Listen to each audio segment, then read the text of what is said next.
Hello and welcome back to Let's Play Deadfire, with me, Bring It On. We should be all set to head back to Valario's Rest and see about our ship repairs.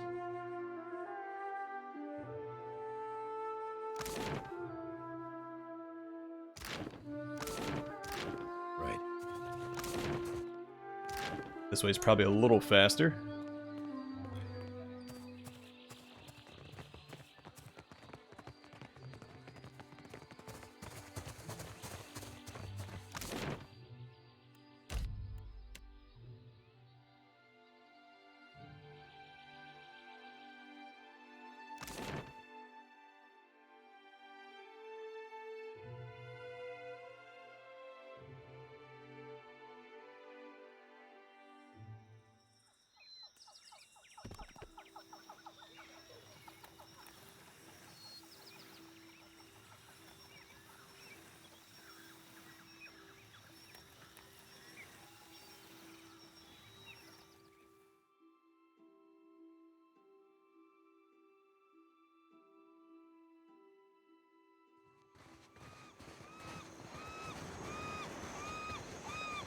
Good, you are here. Clario has made good on his promise. We are making ready to free your ship. The Kaw gestures toward your vessel, where a motley group of Huana and Valian workers race to and fro. I say still that you are fortunate. The ship was nearly lost, but it will float. For how long, I cannot say. You will wish to find a friendly port with some speed, I think. Do you know where Nekataka is? So you will go to the great Kahanga city as well. You must sail north for some time, and then a little east. Take care in Nekataka, outsider. It will close its jaws around you, and you will never notice. Come, we will see your defiant out to sea.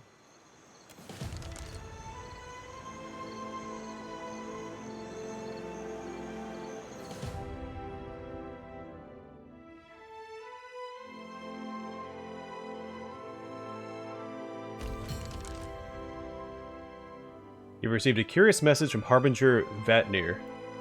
Go and read it. This missive, written in what looks like dried blood on a slice of tan leather, came to you rolled and sealed with the mark of the Aurochs. The lettering, spidery and sharp, suggests the sender may have been shivering as they composed it. Most glorious Watcher of Cadnua, I cordially invite you to a feast to be held in your honor. A community of like minds is congregated at Harbinger's Watch, a small outpost located in the southern Deadfire Sea, to witness the Dead Flow's rapid expansion. Soon I shall consume all, and Remergon's dominion over Dead Eora will be unchallenged. We eagerly anticipate hosting your magnificence. With admiration for your many accomplishments. Vatnir, High Harbinger of Dusk. We should address the matter of our ship's resources before we get underway. It saddens me to inform you that we lost several crew and most of our provisions during the storm. However, Port Margé appears to be well supplied, and I expect the recent disaster has left several sailors in want of a ship. I suggest we contract for additional supplies and crew before we return to open water, or our voyage may indeed be a short one.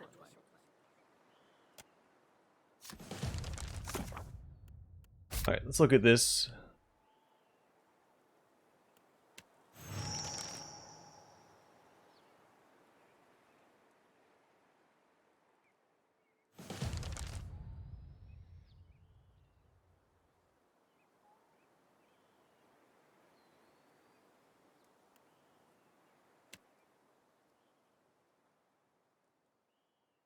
Okay, this is what I was looking for. Being able to board or ram enemy ships.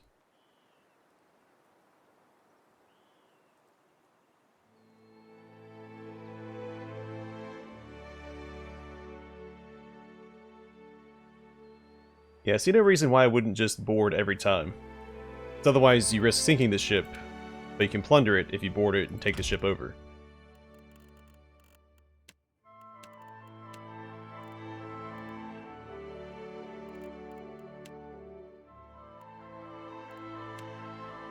Oh, look at that. Okay. It's all the quests we just got for the ship we've already completed. So I do still want to go to the tavern and see if maybe they have unique hires, because he wouldn't show me the available crew members until I had a ship.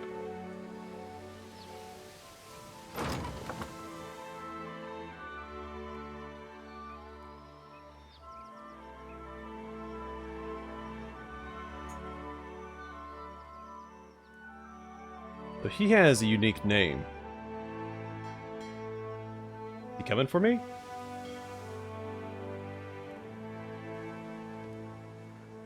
Yeah, he's coming for me.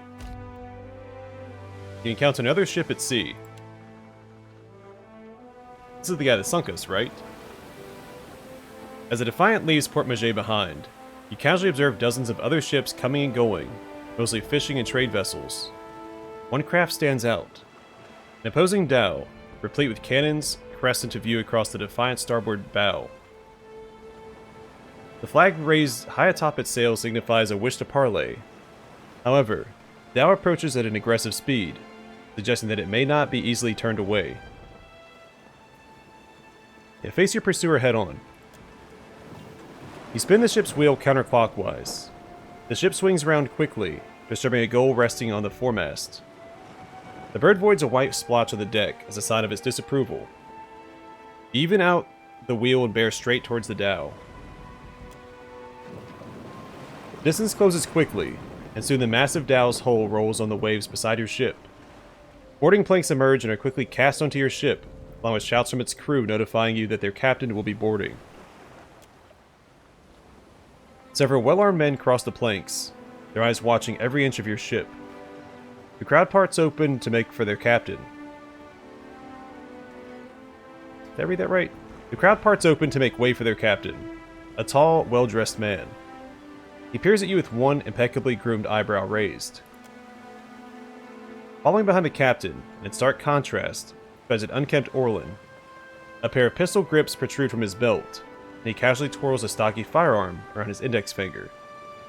His shaggy face, framed by a long cobalt blue hair, and wildly braided cerulean beard, makes a crooked smirk he directs at you seem almost sinister.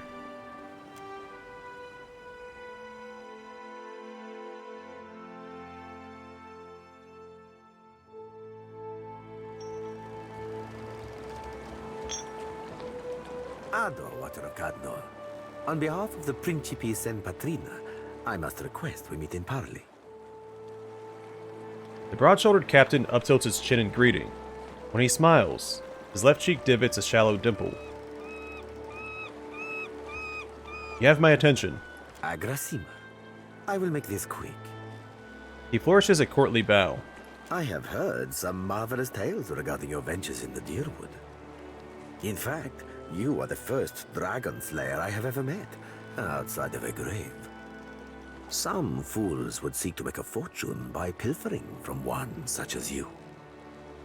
He's done his research. Might as well hear him out. Under the captain's words, you hear a faint but insistent buzzing. It blooms, overwhelming Ferrante's voice, drowning out all else around you. No one else seems to notice. A vision. Thunder cracks between your ears, and you glimpse a different sun-shod sea behind your eyes. Why would I fight against it? You let the visions come. The visions streak across your mind's eye, fleeting and incoherent. An elf, dark-haired and battle-scarred, stepping across the gulf between vessels. She shakes Ferrante's hand, and warmth spills through you. Excitement, pride, respect. The imagery melts like candle wax into a lamp lit galley swamped with the scent of unwatered rum and sweet fruit, with sailors and their songs and sweat. The scene billows away, ice-cold and clawing, replaced with a crew on deck, solemn and staring, as Ferrante grasps one of their own by the throat. No, not one of their own, no more. You don't steal from family and stay family. Here's a mucus mar the man's features, as Ferrante reads the man's last rites. Thief or no, they'll consign him to Andra as tradition dictates. The vision passes, leaving you blinking on the deck of the Defiant, looking into Ferrante's face. He raises an eyebrow. I believe you have met such a fool. Captain Benweth of the Drake. Despite the gravity of his words, he smiles grandly, and the dimple cuts deeper into his left cheek.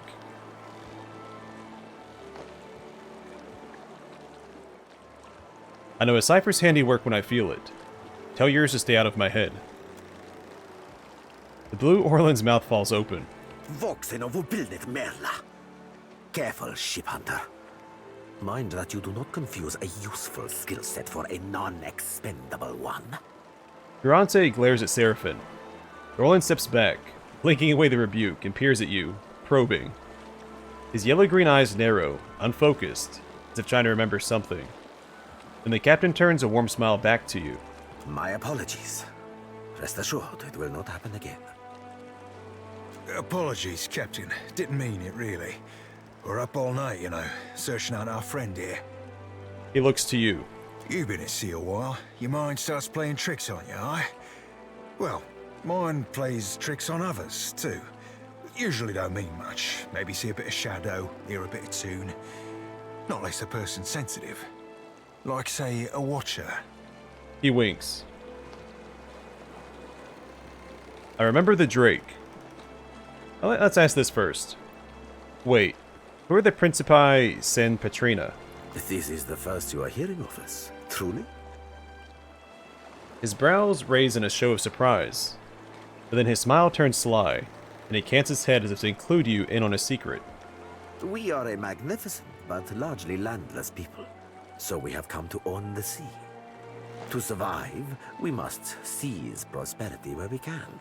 Hence, we're oft labeled as pirates, smugglers, merchants of illicit trade, or mercenaries. It will not always be so, but it is for now.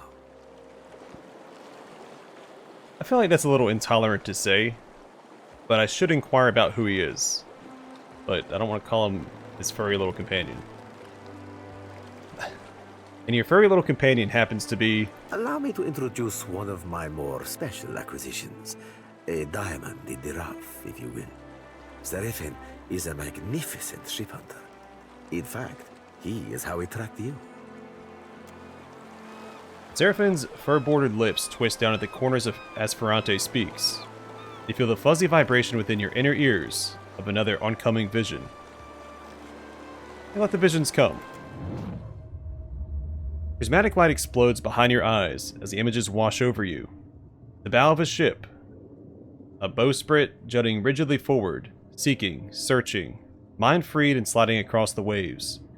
The minuscule thought of sea beasts shining below, the gulls above, all eating, screwing, crapping, the circle eternal. Cold, wet, then parched throat. Heat, wind-stirring fur, shouting, cannon fire somewhere distant. Yadra Colossus, dawn radiant in the distance. Look away, it burns. The rum flows below decks. A party and you out here, searching still. Dice thrown, clatter roll, and Drake eyes. Felicia in the bilge with Arno, thrusting waves of... should ignore that. Captain Ferrante at his desk, a hand mirror out, plucking the hairs that bristle his earlobes. Outward, Seraphin. Outward, turning then, and there, too bright and too sundered. Follow the thread to a whisper dark and hard, wrapped in a tattered hurricane, all aboard an aim, defiant. Not to say that I ain't wildly honored to be making the acquaintance of a lord as dashing as yourself. He rises from a deep bow you didn't see him make. You're not sure whether it's the deck of the Dauntless that's so unsteady or your legs. I'm glad they're having a good time. You say this Captain Benwith is the one who attacked me. Ah, the short-sighted scoundrel has been wreaking havoc in the area for months. He is no son of Velia. I do not fault his ancestry, but he disregards too much the grand heritage we Principi represent. Benwith is the second most selfish captain within the Principi's newest generation. He risks all that we value.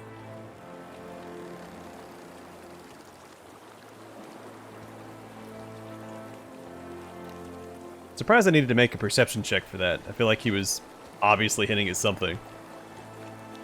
If Benwith's the second most selfish captain, Who's the first?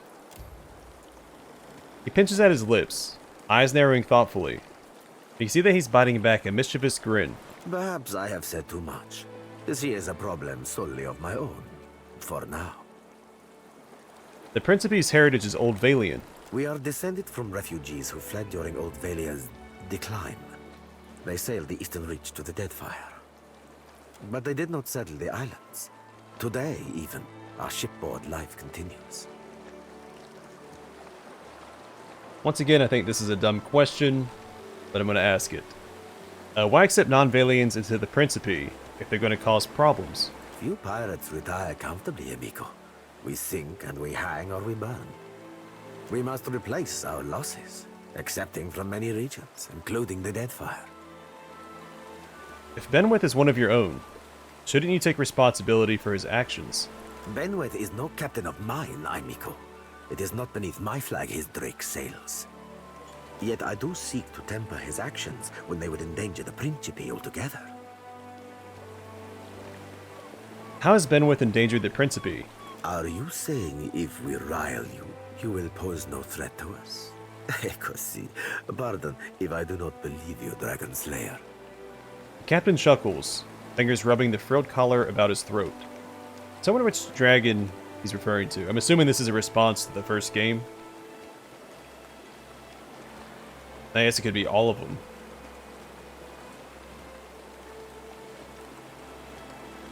I think the only one that really came up in conversation was the Sky Dragon.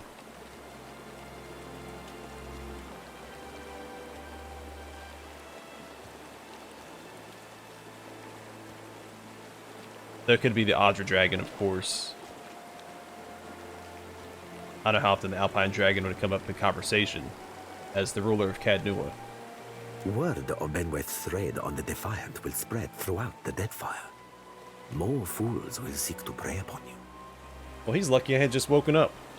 I would suggest you stave off all others by making an example of Benweth. For Aunties, for do my job for me, friend. Hope you don't die in the effort. The rogue words flit through your thoughts like darters. Not quite your own, not entirely unlike your own either. But why tell me this? Why would you want to help me? I will be honest with you, amigo. He sighs heavily. I do not favor Benweth, nor do I care for the company he keeps. Such fools and scoundrels serve only to tarnish the Principe's reputable name. But I believe you will be capable of setting him straight.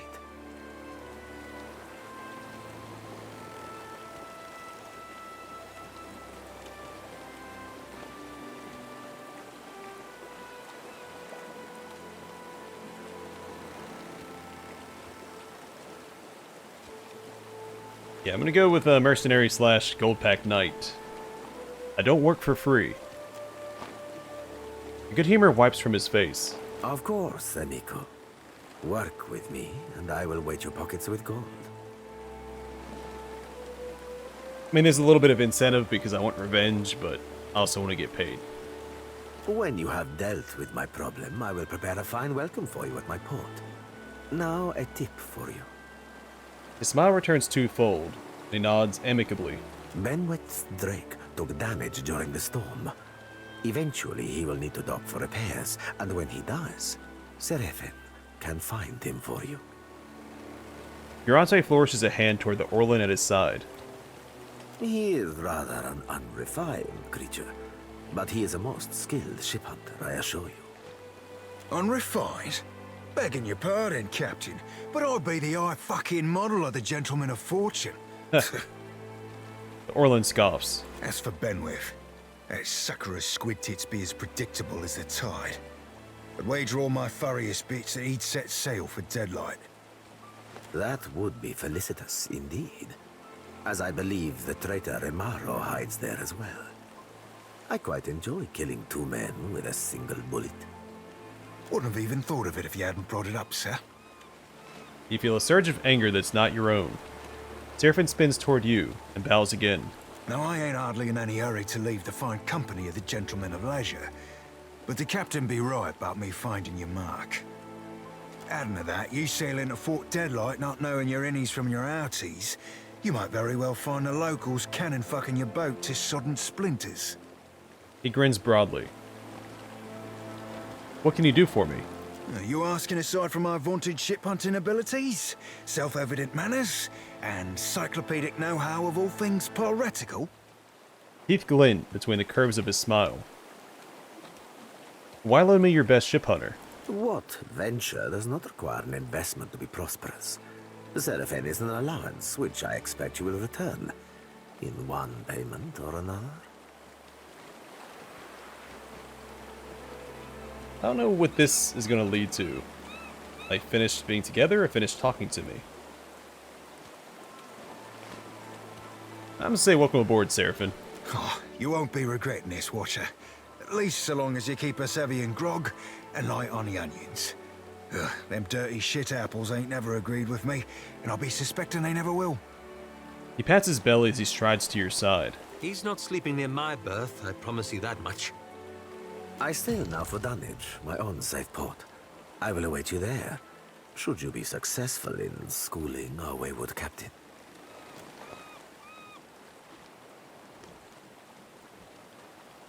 Alright, this is interesting. I might just keep him as a cipher. He doesn't strike me as a barbarian based on what little bit we've learned of him.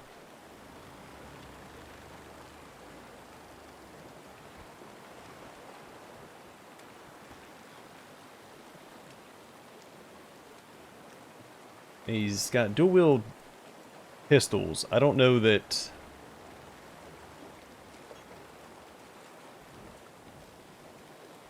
Yeah, I'm just gonna keep him as a cipher. We'll accept that. We'll treat him like we did a Grivy Mother in the first one.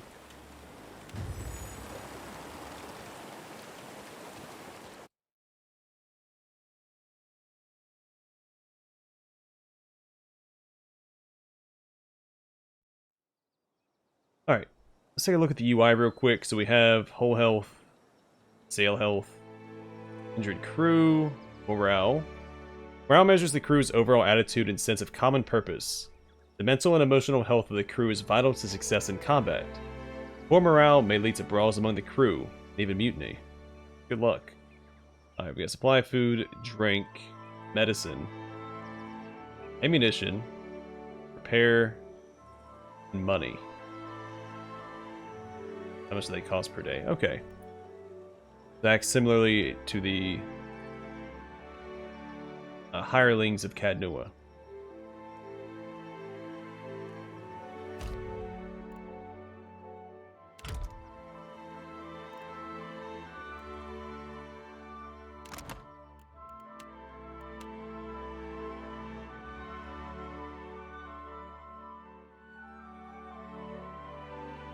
Take a look at his skills once we land back in Port Maget.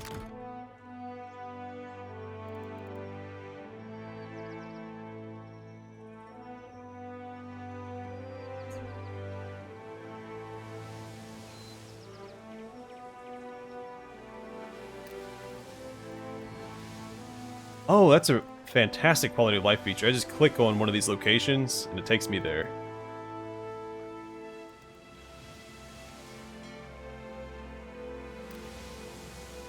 Or at least marks it on the map.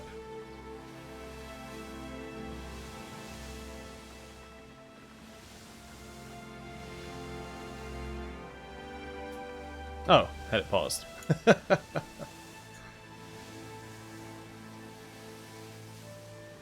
Let's look at the world map. Oh, that's pretty big.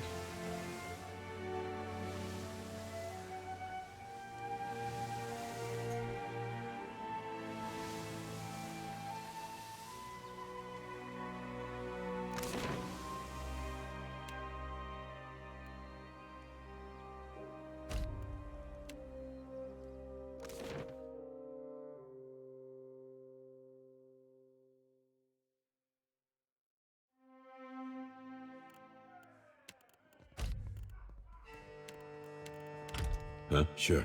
Alright, so look at Seraphin here. So his Soul Whip causes the Cypher's weapons to generate a field of parasitic energy that lashes out at the target, increasing damage inflicted and generating focus for the Cypher. plus 20% damage with weapons. And Wild Mind.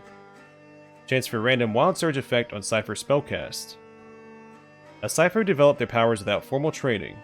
Never learning to properly focus their energy, the Wild Mind is capable of violent surges of fantastic power that manifest in unpredictable ways. Cypher spells have a chance to trigger an unexpected effect. This can manifest in spectacular ways, often, but not always, aiding the party. Sometimes the Wild Mind manifestations can cause undesirable effects. Great. Tenuous Grasp. Assails the target's grasp of reality, causing shaken and confuse.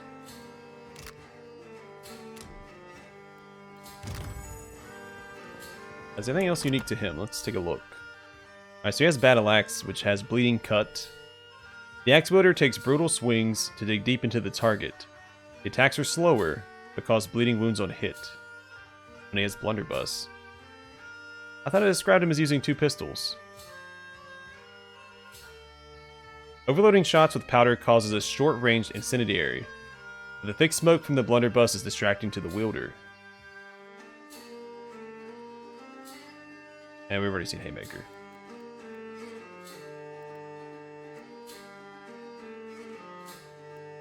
Defiant Resolve.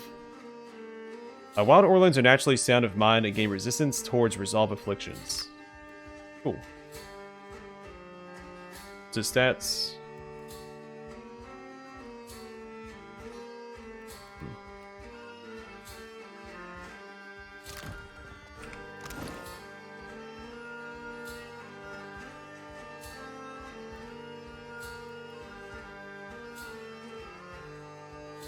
Okay, I didn't realize this is what he had equipped. I probably would have gone the Barbarian route had I known that.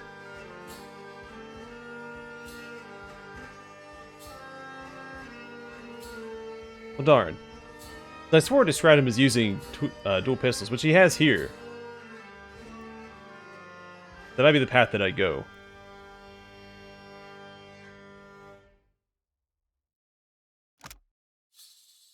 Alright, so he has a hand mortar. Additional effects, minus 10 accuracy with blunderbuss attacks. Veil piercing. Fine, and explosive shot. Basic attacks deal best of pierce or slash damage in a small AoE. As loud and stubby as its owner, this hand mortar marries the short, wide barrel of a blunderbuss to the lightness of a pistol. True hand mortars launch grenades and are unpopular shipboard and elsewhere, due to the ridiculous danger of igniting one explosive to propel another. Seraphim claims to have had his modified to fire grape shot by a dwarf gunsmith named Castellionet. He used to crew with aboard the Sorcerer. Despite doubts about the veracity of his story, the efficacy of the gun and the roaring cloud of burning metal it projects is rarely questioned. Alright, then what should we focus on with him? I might do Metaphysics, because we already have Bluff and Insight covered. And Sleight of Hand would probably be useful. Plus, I think a Cypher would excel at Sleight of Hand anyway, since they can manipulate your mind. And hey, you're not paying attention. So, Sleight of Hand and Metaphysics. What do we want here?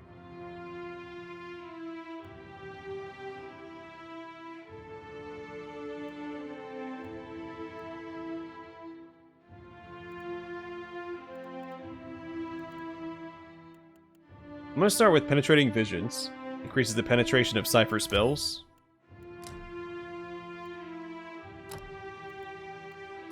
Sleight of Hand and Metaphysics again. Alright, so we have Draining Whip and Biting Whip. So Biting Whip causes the Cypher's weapons to generate a field of parasitic... Oh, that's the same description. Biting Whip upgrade. The Cypher's Soul Whip bites deeper, granting a greater bonus to damage. And Draining Whip enhances the draining power of the Cypher's Soul Whip, regenerating focus more quickly. Let's grab more damage.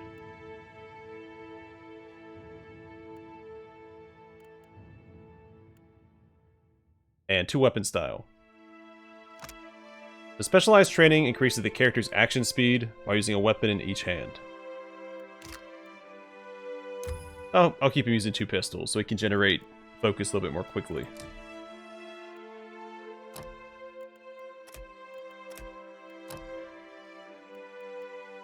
Alright, then Lingering Echoes. I know I'm not grabbing any spells, but we will, eventually. So Lingering Echoes, plus 10% outgoing affliction duration. Increases the duration of afflictions caused by the cipher. And then here we'll grab the pistol. Rapid Shots, which we've already read because my main character has it.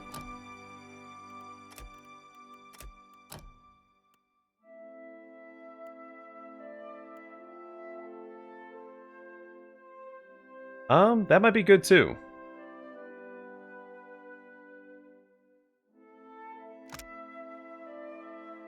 That also seems pretty good. If we just focus him on weapons. Man, I really wish I made him a barbarian. I see the potential here, but I didn't realize he was equipped like that. That's fine. We'll make it work. That seems pretty good too. How much does he gain?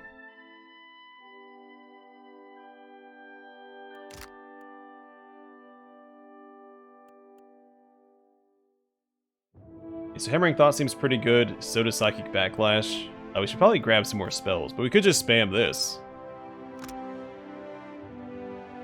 Then I don't have to worry about focus too much because we just have the one spell. So maybe we'll just focus more on just weapon attacks right now. Eventually we will start grabbing spells.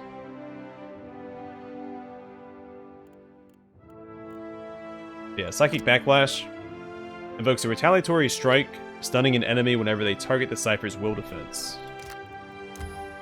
We could even increase our will defense. And then Hammering Thoughts. The Cypher is able to use the Echoes of Time to drive home strikes from their weapons, increasing their penetration. Plus 1 penetration with weapons. And focusing more on just basic attacks. With the occasional spell thrown in. Was that his only unique? Yeah, looks like it. I have something else I can equip him with. No, or not, because I've sold everything. It's on the back line. Doesn't look right. We'll keep him like that for now. Yeah, sure. Nope. Still kicking, eh? What'll it be? There's plenty of people looking for passage out of here. Let's see if any of them catch your interest.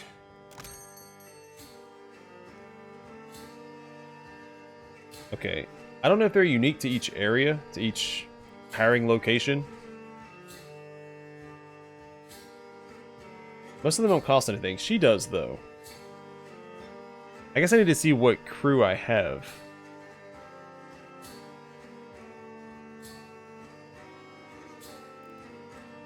Is there a way to check that from here?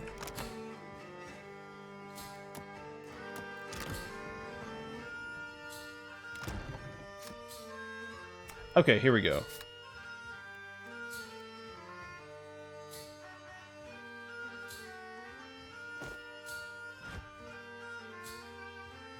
Alright, so he's a surgeon and a cannoneer.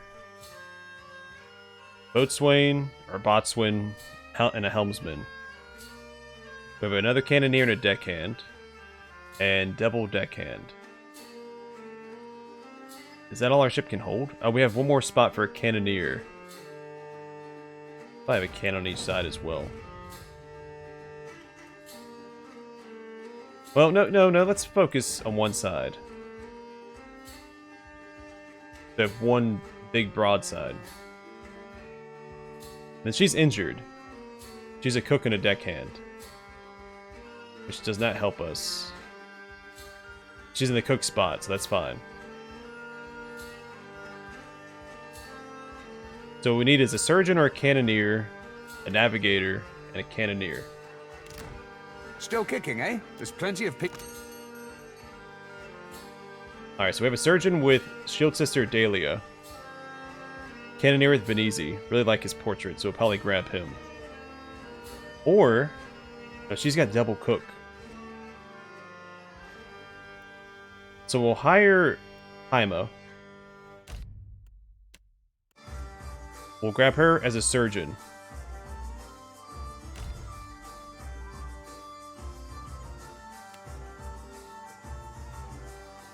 And then What was she again? Deckhand. Which I guess, is that universal? Can I see what a deckhand does?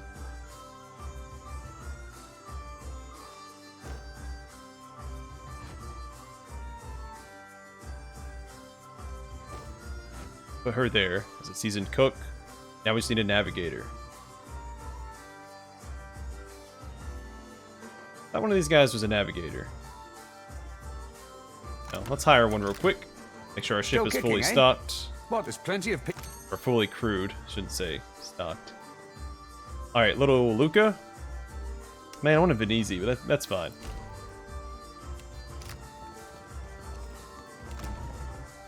Alright, we're fully crewed. Oh, this is really cool. I'm really excited for all this. Yeah?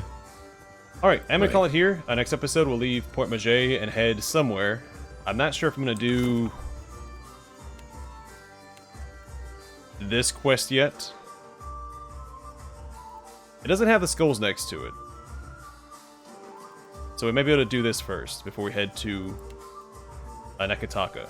But we'll see. Either way, gonna call it here for now. Thanks for watching. Hope to see you guys in the next one.